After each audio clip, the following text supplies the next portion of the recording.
thank you to you all for joining us today on this Intelligent Impact webinar. My name is Wendy Hine and I'm the Programme Director for the MSc Marketing.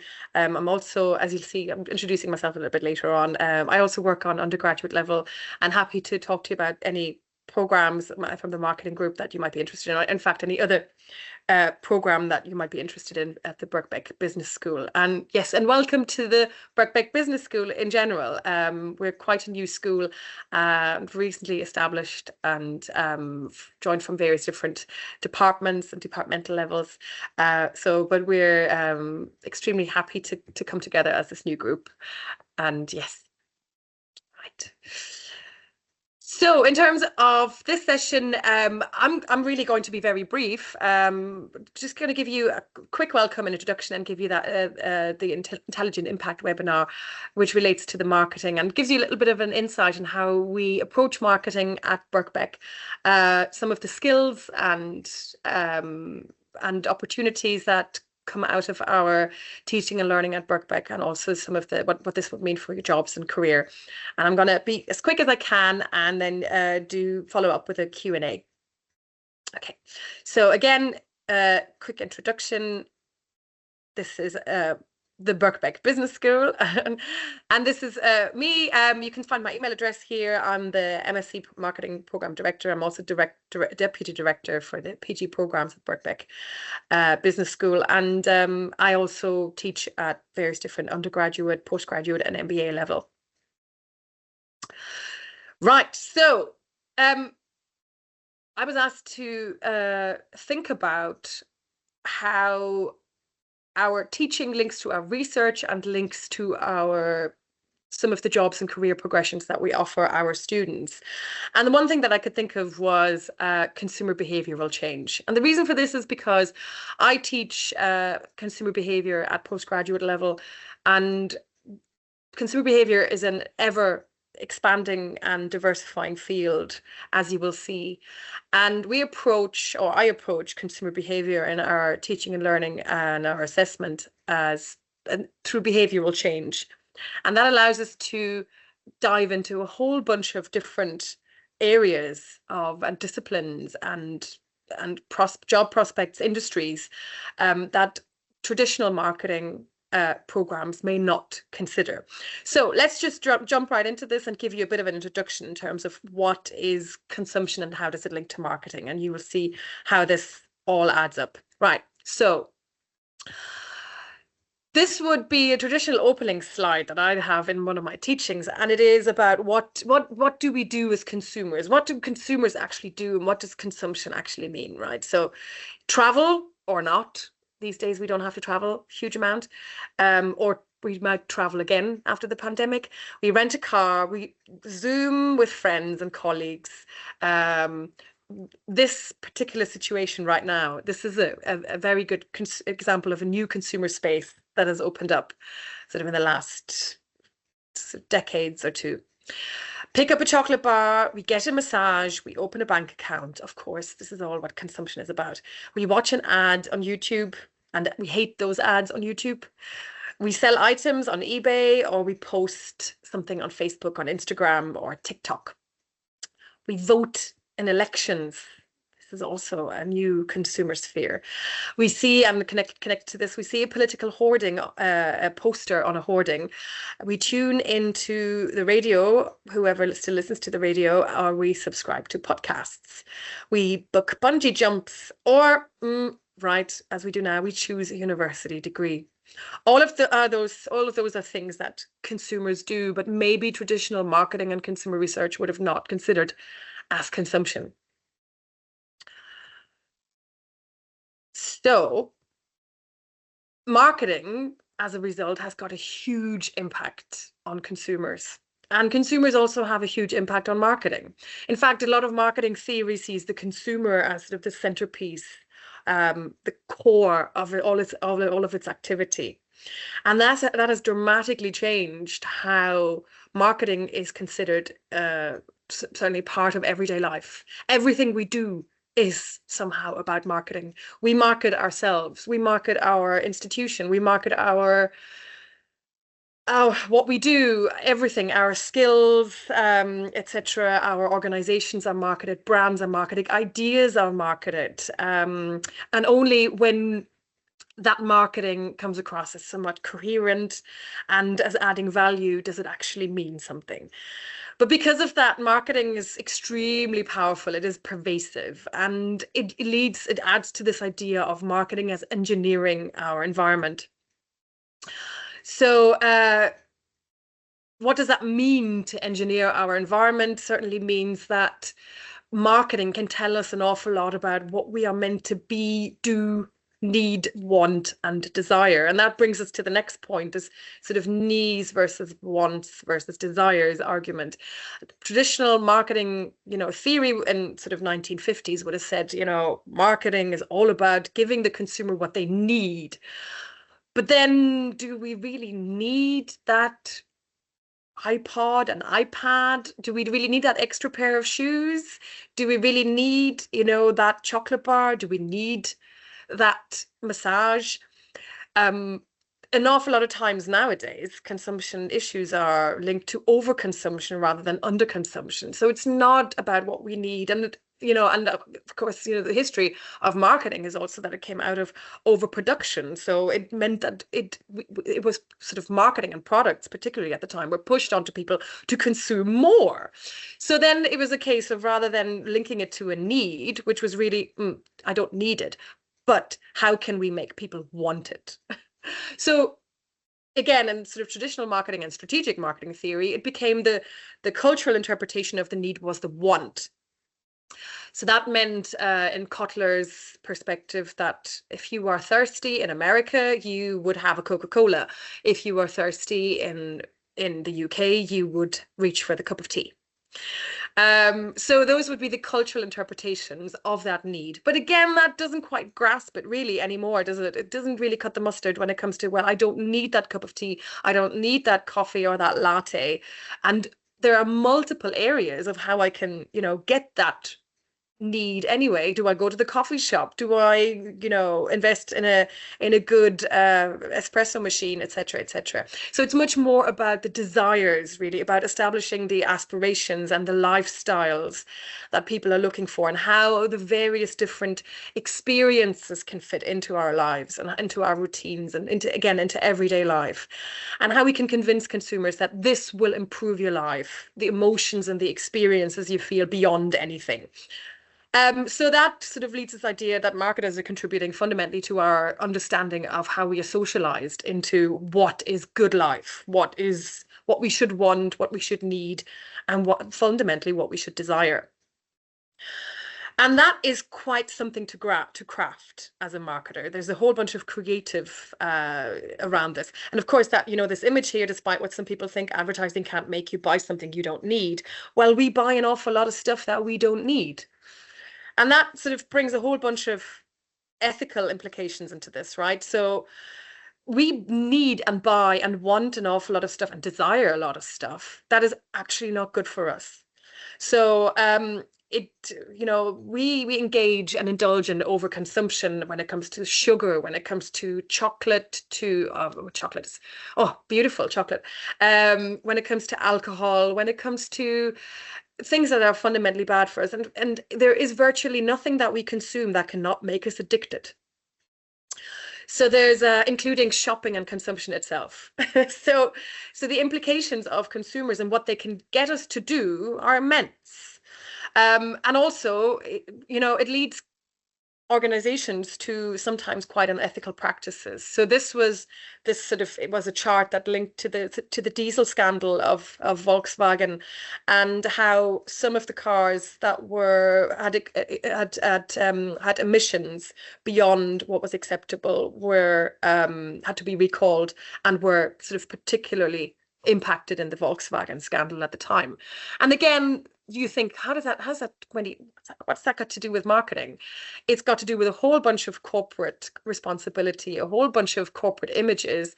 And it also fundamentally meant that Volkswagen had to pivot and change tack in terms of how it operates, in terms of its reporting, and certainly clean up its act in terms of how it relates to the to its market and to its audiences, because consumer trust was massively eroded on the back of it. And that brings you on to this idea that an awful lot of what marketing and consumption is actually about isn't good for us. And that while it's extremely successful, it's so successful that, Apple and AI can turn things around very quickly and make us consume stuff that we never knew we needed. We also know that an awful lot of things that we engage in isn't really good for us, which brings us on to this area of behavioral change. What is it and who needs it? Right. So behavioral change is particularly important right now in public policy, because policy is vastly interested in keeping us healthy because it reduces healthcare costs. It is extremely interested in, maintaining sort of trust within consumers, protecting the general public. And again, the pandemic is a really good example out of all of this, where we needed to quickly change our behavior out of nothing. Psychology engages massively in behavioral change, because an awful lot of people think that if we can change our minds, we're going to change our behavior.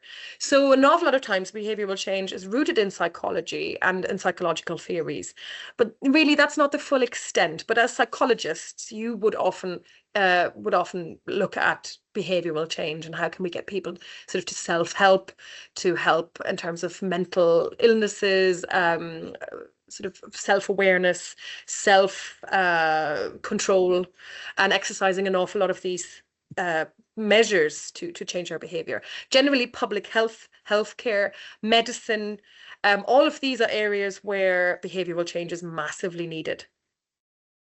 But what it means, behavioral change, is to modify individuals' actions, attitudes, and habits. And you can already see that critique there in saying, well, actually, marketing is generated to the masses. Yes, it targets the individual, but fundamentally the products that are offered are at a mass level. Behavioral change is often to individual people and to sort of self-responsibilize people in their own activity. But on the back of this, there's a whole bunch of theories that emerge from these disciplines, such as, well, and this is not going to go into detail, social cognitive theory model, trans-theoretical stages of change model. And of course, on the back of this, we've got emergent disciplines of the behavioral sciences, which are quite transdisciplinary, so often linked to medical research. And the focus on this, for example, if you were to study behavioral change in a medical context, or generally in a sort of environmental context as well, is the focus is on capability, opportunity, and motivation, which should then arguably in a theoretical space links to behavior. This is called the COM-B model, and also quite prominent in all of this is the behavioral change model, which I've posted in.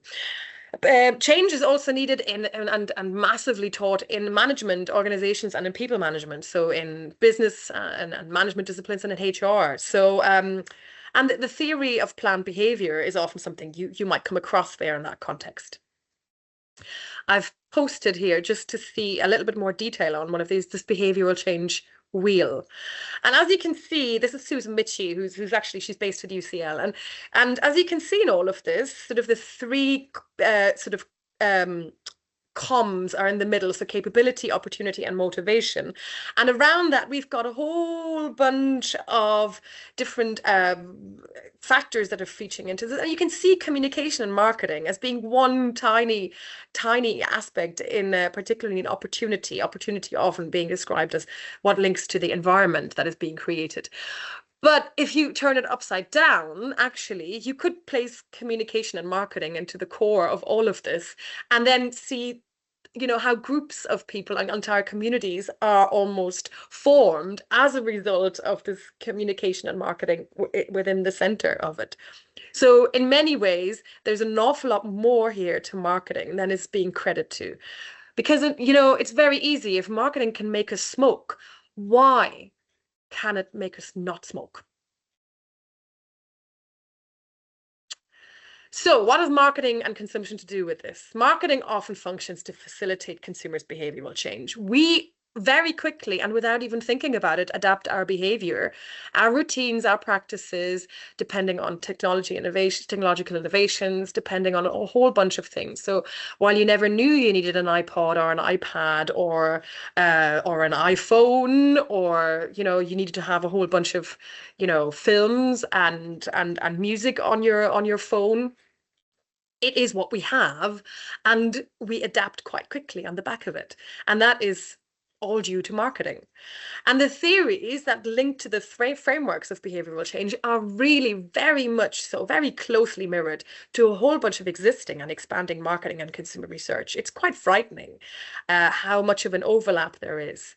But what's often missing within those theories are, well, firstly, the experiential aspects to consumption, the emotional aspects to consumption, and the sociocultural aspects to consumption. So how we engage as social animals, not just as individuals, but as in through communities, and how sort of we are marketed to a mass audience, but also the socioeconomics, so that aspiration that is linked to all of these things, the lifestyles that are created on the back of this. And consumer research, on the other hand, is really actively pursuing some of the positive consumption and interventions through the transformative consumer research movement. So while a lot of marketing really is very happy to make consumers buy stuff that they might not need, there are movements within marketing and consumer research to also consider their ethics, consider how marketing and consumption can be good. And this is again where Birkbeck steps in. So our approach is to integrate these interdisciplinary theories and think about marketing much bigger, and we integrate this into our practice of teaching and learning too. And that's sort of a long story short. And I'm hoping I haven't bored you to death at this stage, but our approach to marketing is that marketing is pervasive, not just within people's lives, but also in how marketing is relevant to so many more jobs than just marketing jobs. Everybody has got marketing departments, but actually marketing sits, is integrated in so many other fields, such as education, such as policy, such as health and healthcare, such as medicine. I research with a lot more medics and environmental policy people now than actually with marketing strategy people. And taking that transformative approach highlights that marketing and consumption can be good. It also means that integrating this into our teaching gives you increased skills and opportunities and job prospects. For example, and I give you an example now, you could easily apply for behavioral change jobs and amplify your own sort of CV in terms of career prospects, in terms of practical skills and knowledge, certainly within that area. And it opens the engagement of various disciplines, including obviously also business and management disciplines and other disciplines, but not and beyond. And that also means that we include guest speakers from not just the marketing industry, but also from public and corporate relations and policy and science. Give you an example. So next week, on the 18th of March, this is next week, Tuesday, 3 to 5 p.m. And I've posted the link here, and feel free to email me. I'm presenting with co-researchers on how we can engage consumers in an effort to reduce pet parasiticide consumption, because it turns out that pet parasiticides and the use of pet parasiticides have become increasingly toxic to the environment, and that we need urgent intervention in all of this. But it's a complex debate in terms of vets and veterinary practices being encouraged to integrate pet parasiticides into their care for pets. Big pharmaceutical companies who have been restricted in their use of some of the chemicals that are involved in marketing and creating these products, and are now sort of filtering into parasiticide use for pet care. And it means that, again, sort of individual households are targeted, and that we need to, first of all, engage certainly in awareness that the pet parasiticides are being overused and that they are extremely bad for the environment. What does this mean for all of us? So please do sign up to this and please come along. So I work with colleagues from Imperial on this topic, on this research right now. And on the back of this, we're also looking at the importance of engaging citizens, so regular people, into science. And that also obviously has implications for consumers, because it means that we have got much more control about some of the scientific evidence that is being produced, and we can play a much greater role in how and what we consume, and sort of the products that are being marketed to us as a result of this. And just to give you an example, I've looked for behavioral change jobs, and just a few keywords, just behavioral change, rather than marketing or consumer behavior or consumer research, into some of the job databases and sort of career and jobs postings. And this is what I came up with. So there's, you'd be surprised how many organizations need behavioral change skills and knowledge and expertise. So L'Oreal looked at the Omni Services and Education Director, right? Sustainability consulting, for example, within building and within the building industry, this one I think was, but also various different pricing analysts, so people who've got not just the sort of the hard number game, but also the soft and sort of social listening skills to understand what's happening within marketing and consumers. Okay, so I'm going to leave it here, and ask you for any questions, anything you might want to hear about, whether it's our programs, whether it's sort of jobs, careers, etc. Happy to help.